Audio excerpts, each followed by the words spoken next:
$14,500,000 has disappeared from Drake Construction Holdings, Briar, and your foundation's name is on every single transfer record spread out on this table.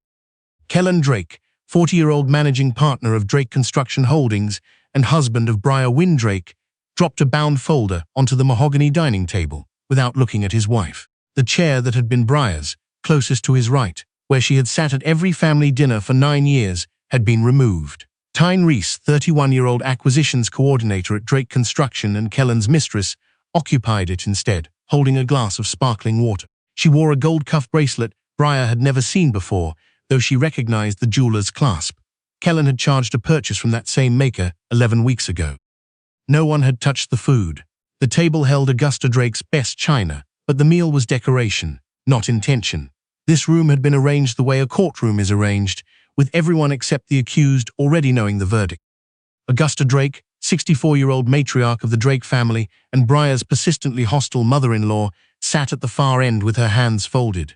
Hector Drake, 66-year-old founder of Drake Construction Holdings and Kellen's father, stood near the window. Dunbar Hess, 58-year-old Drake family attorney, had laid 3 separate documents beside an empty chair positioned at the table's center, directly under the overhead light.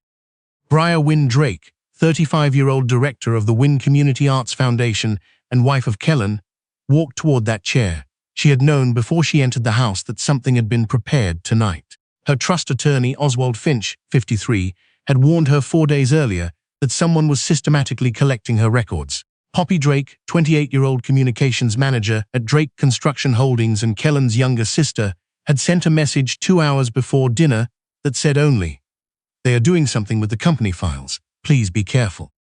Kellen pushed the folder toward her. It held wire transfer logs, vendor registration forms, emails she had never written, and a digital authorization signature that was close enough to her genuine one to confuse a quick review, but wrong in 3 specific places that only someone who had studied her hand would know to check. One discrepancy was a small lift in the second stroke of the letter W that her wrist had stopped producing naturally after a tendon injury 4 years ago. The signature on these documents matched her older habit. It had been lifted from a grant application she had filed before the injury. "You routed $14.5 million through a shell company called Wynn Community Arts Holdings," Kellen said. "The vendor was designed to resemble your foundation. You built it to siphon project funds." Briar opened the folder and read without speaking. The fabricated emails carried creation timestamps that came after the dates they supposedly bore. One message referenced a contractor meeting that, according to Briar's own calendar, had been rescheduled to a date after the email was supposedly written. The vendor registration address was a Drake Construction Holdings mail drop. "I did not create this company," she said. "The records say otherwise." Augusta's voice carried the certainty of someone who had spent decades having her opinions treated as conclusions. "You spent years inside this family, pretending to be content with your little programs. You used that patience as cover." Hector said nothing. He looked at the documents instead of at Briar. Dunbar walked through the 3 prepared items: a divorce petition already signed by Kellen, an acknowledgement of service for Briar to confirm receipt, a proposed settlement requiring her to surrender the couple's home in Reston Heights, waive any financial claims against Drake Construction Holdings, and sign language describing certain foundation activities as having created a conflict of interest with her husband's business. Language constructed to function as a partial admission in any future legal proceeding. Kellen set a pen beside her hand. "Sign all 3, and this remains private." Briar read every page. Then she signed the acknowledgement, confirming she had received the divorce petition. She signed the separate statement, confirming she agreed the marriage should end. When Kellen slid the proposed settlement toward her, she pushed it back. "I signed to end this marriage," she said. "I will not sign a document that calls me a thief when you built this yourself." The room held the particular stillness of people waiting for something scheduled. Kellen had glanced at the dining room entrance twice in the past 20 minutes, with the patience of a man counting down to a confirmed arrival. The criminal complaint against Briar had been filed 5 days ago. The dinner had been arranged after that, not before. A household assistant brought Briar's bag from the coat room. Augusta had made the handoff a condition of entry, and Briar had photographed the bag's full contents before surrendering it, sending the image to Oswald with a timestamp. Now the assistant placed the bag on the table. Kellen nodded, and it was turned over. "Keys, foundation badge, phone," a folded tissue packet, and a USB drive Briar had never seen, which clattered against the folder and settled near Tyne's glass. Tyne said immediately that it contained the fraudulent vendor files and the wire authorization credentials. Briar looked at her. "The drive has not been opened. How do you know what is on it?" Tyne answered that she recognized it as company equipment. The answer arrived half a second too late, and the half-second showed. Poppy stood near the far wall. She had watched Tyne move from the direction of the coat room sideboard 20 minutes before dinner was called, carrying nothing visible but moving with the particular calm of someone who had just completed a task. Poppy had found a reason not to say anything then. She lowered her eyes now. Suri Bancroft, 44-year-old financial crimes investigator assigned to the Drake construction fraud case, entered with 2 officers and presented a warrant. The complaint had been filed 5 days ago. The warrant had been authorized 4 days ago. Kellen had invited Briar to dinner 3 days ago. He reached for Tyne's hand as the officers moved toward Briar. Oswald Finch entered behind the investigators and immediately asked for the preservation of the drive's purchase records, serial number, chain of custody documentation, and the coat room security footage covering the window when Briar's bag had been unattended. "Notify Archibald Penn," Briar said quietly to Oswald as the officers prepared the restraints. "Full independent review. I am recused from everything touching Drake Construction Holdings."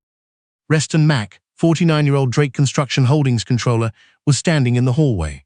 He had heard the name Archibald Penn twice before in professional settings, in contexts that made the weight of it unmistakable. He went very still. Kellen heard it too. He did not understand it. He had signed the premarital agreement without reading the financial disclosure attached to it because he had been running late that morning and Dunbar had said it was standard paperwork. He had never asked what the Culvert Trust held. He had assumed it was a family property and a modest inheritance from Briar's father, Emery Culvert, who had died when Briar was 19. He had assumed the trust's value was sentimental rather than structural. He would spend the next several weeks learning the precise shape of that assumption's failure. Briar's mother's ring was on a thin chain around Tyne's neck, a narrow platinum band set with 2 sapphires.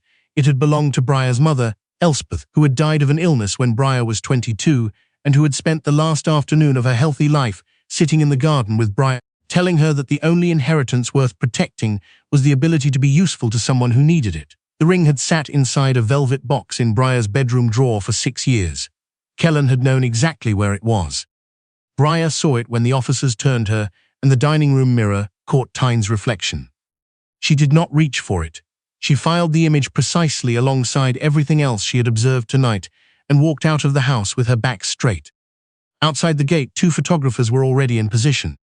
The holding cell bench was narrow, and the light overhead hummed without mercy. Briar sat with her hands folded and watched the news broadcast replay footage of her being guided toward the police vehicle. The program described her as a non-profit director who had allegedly used charitable infrastructure to conceal the diversion of construction funds. The photographs Drake Construction Holdings had supplied showed Kellen at ribbon cuttings and investor events, composed and well-lit, while Briar appeared at the edges of 2 images, slightly blurred, off-center, holding a program near a catering table. The segment did not mention that 3 of Drake Construction Holdings' most valuable active projects sat on land parcels held under ground leases issued by the Culvert Land Trust. It did not mention that 42 minutes after Briar had entered the Drake family dining room and surrendered her bag, a second wire transfer, $6.2 million, had cleared from a restricted company account, authorized by a physical security token logged to Kellen's private office terminal. Briar had been surrounded by witnesses, including 2 police officers who had come to arrest her, when that approval was entered.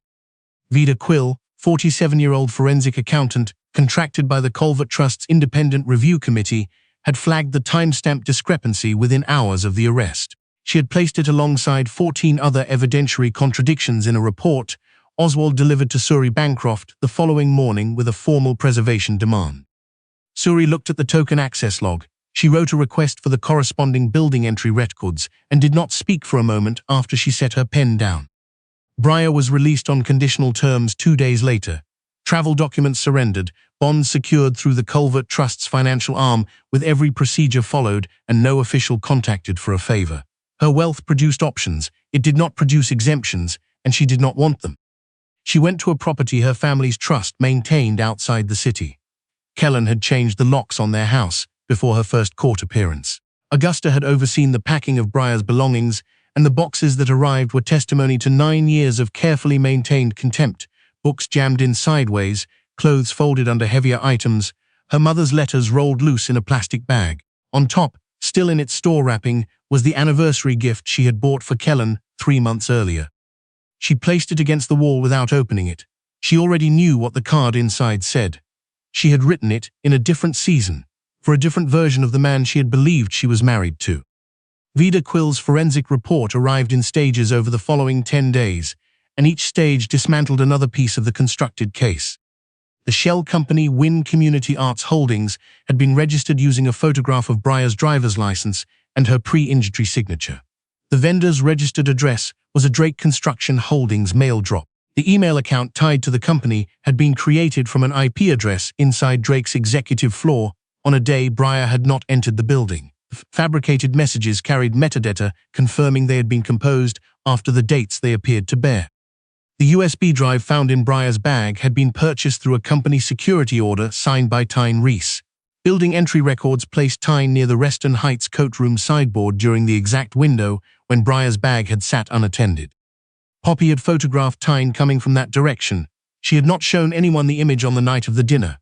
She had gone home and spent 3 days deciding what kind of person she was willing to be. On the 4th day, she came to Oswald's office. She placed her phone on the table, showing the photograph with its timestamp, and then placed printed copies of 3 internal communications she had found in a shared department drive.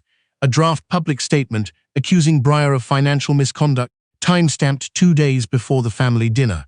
A staff directive requesting a photographer outside the ranch gate the night of the event, and a message from Kellen to his communications team instructing them to prepare crisis response materials in the event an arrest occurred that evening. The arrest warrant had been authorized before Kellen arranged the dinner. The dinner had come after, not before. "My mother told me one sentence could destroy the family," Poppy said. Briar looked at her for a moment. "Your mother's version of the family was already over. The only thing your silence protected was the lie." Poppy did not argue. She did not ask for anything. She left everything she had brought on Oswald's table and waited to be told what was needed. Greer Park, 51-year-old financial crimes prosecutor, reviewing whether the original Drake construction complaint had been manipulated before filing, studied the contradiction chart Oswald had assembled, and said the evidence appeared to have been constructed toward a predetermined conclusion rather than discovered. He filed a motion to dismiss.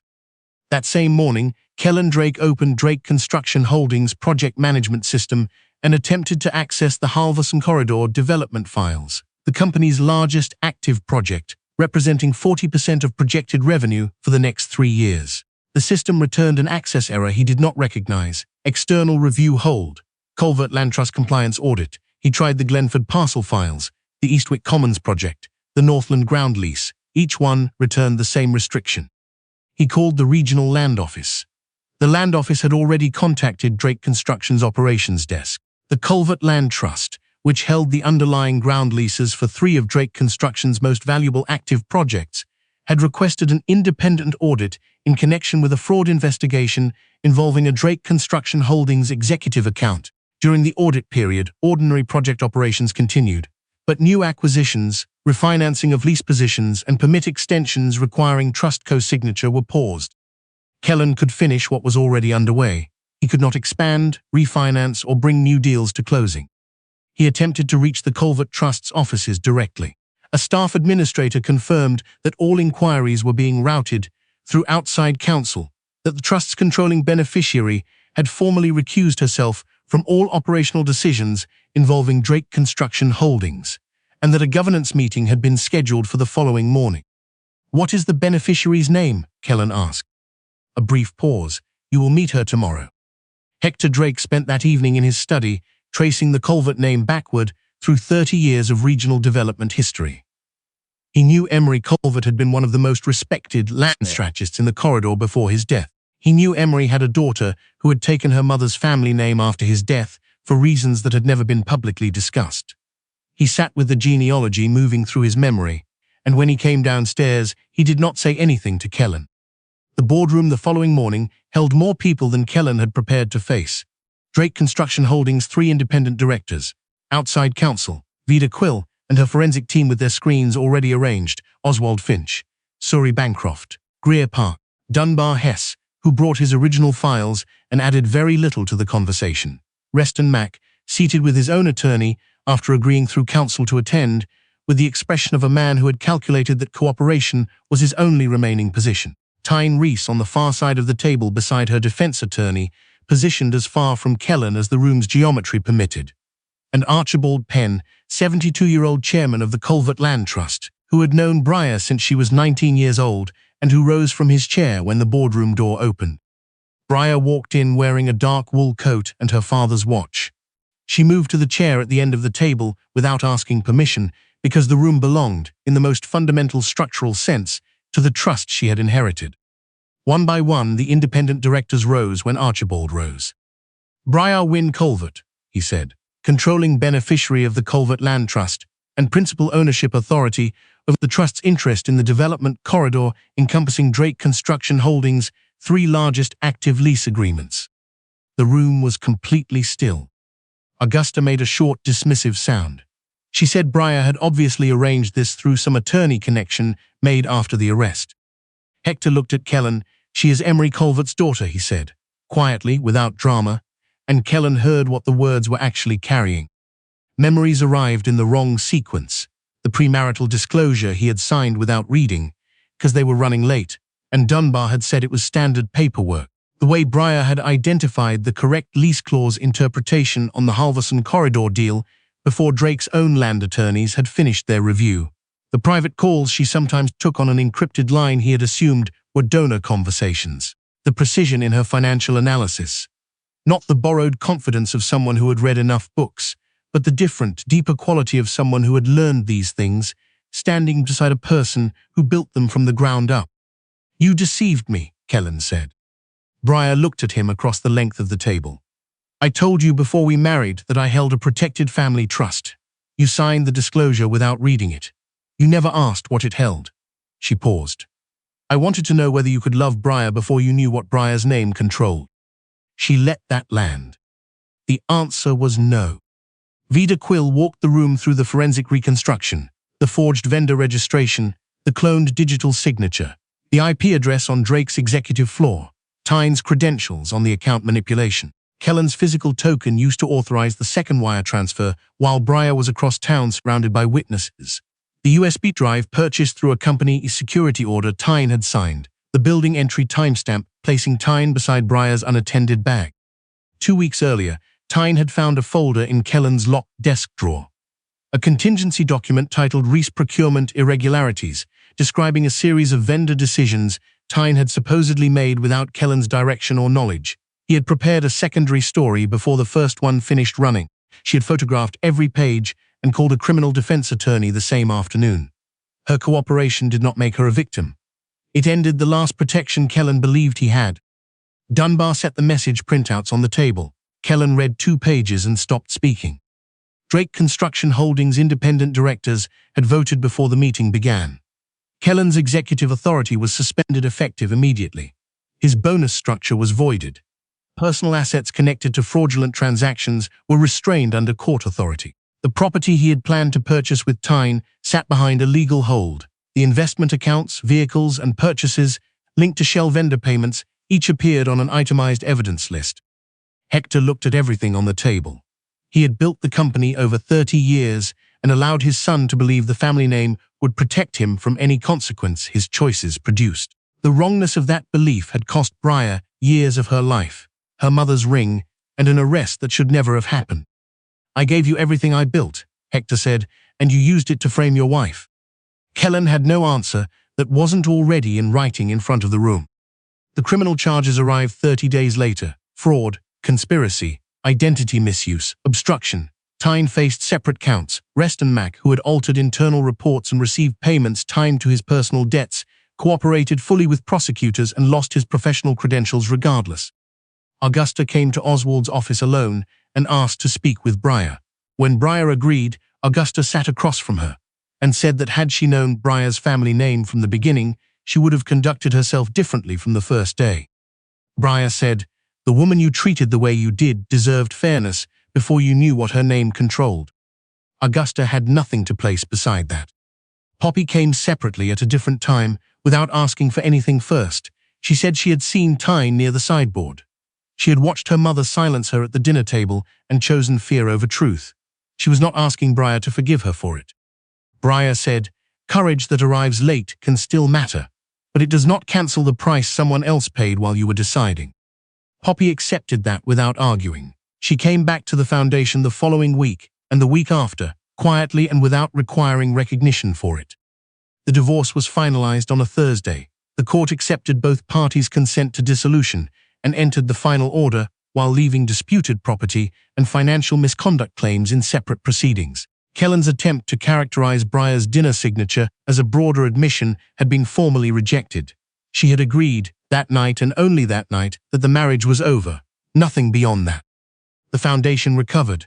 Some sponsors who had pulled support after the arrest returned without explanation. Others sent large donations only after Briar's identity became public, and she returned those checks with a letter stating that the foundation served working artists and families in genuine need of legal and financial support, not institutional investors seeking proximity to the Culvert name.